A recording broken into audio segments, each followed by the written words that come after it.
Il était une fois, dans un coin secret du monde, caché au cœur d'une nature enchantée, la vallée des fées rayonnait sous la lumière dorée du matin. C'était un lieu où les fleurs chantaient doucement à l'aube, où les rivières murmuraient des chansons anciennes et où les fées de tous les talents vivaient en harmonie. Parmi elles, il y avait Clochette, une petite fée bricoleuse au cœur audacieux, aux ailes étincelantes comme des diamants de givre. Curieuse, vive et toujours prête à aider, elle passait ses journées à inventer des objets farfelus et à explorer les moindres recoins de la vallée. Mais son cœur était surtout rempli de loyauté et d'amour pour ses amis. Et puis, il y avait Zarina. Zarina était différente. Fée gardienne de la poussière magique, elle avait un esprit de chercheuse, une soif de savoir qui la poussait à expérimenter sans cesse. Elle créait des poudres féeriques, aux couleurs nouvelles, aux effets imprévisibles. Certaines rendaient les fées aussi rapides que le vent, d'autres leur faisaient chanter comme des rossignols. Mais toutes ces inventions inquiétaient les anciens de la vallée. Ils ne comprenaient pas cette magie qui sortait des sentiers battus.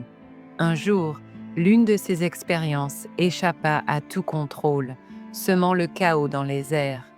Les anciens, effrayés, décidèrent d'interdire à Zarina de poursuivre ses recherches. Blessée, rejetée, elle quitta la vallée sous le voile de la nuit, laissant derrière elle un monde qui ne croyait plus en elle. Un an passa. Puis, une nuit étrange, les étoiles semblèrent trembler.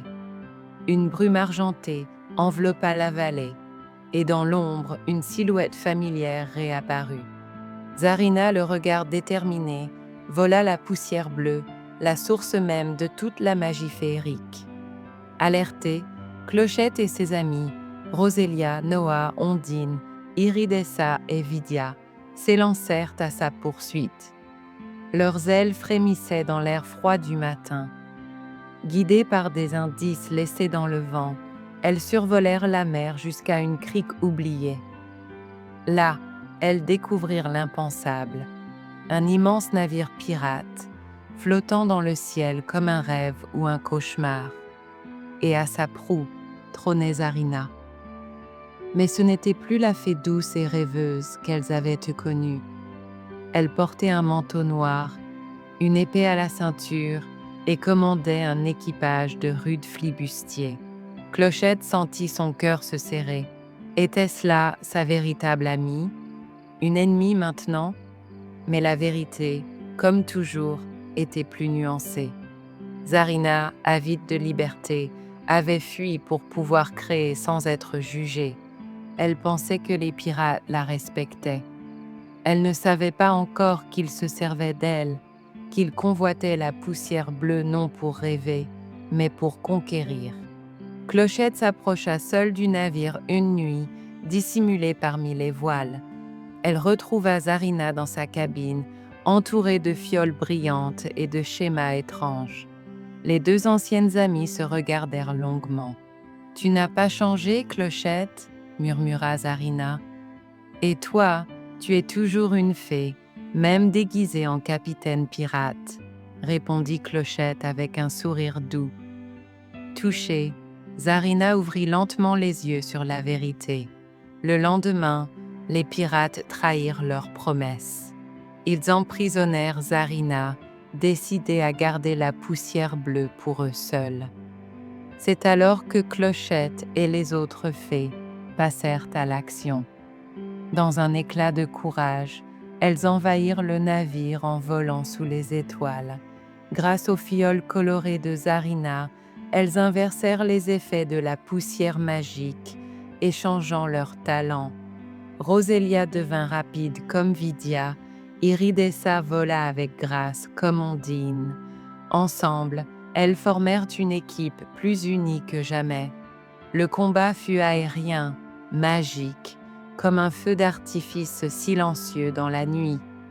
Les pirates furent désorientés, le navire pencha, et Zarina, libre, retrouva la poussière bleue.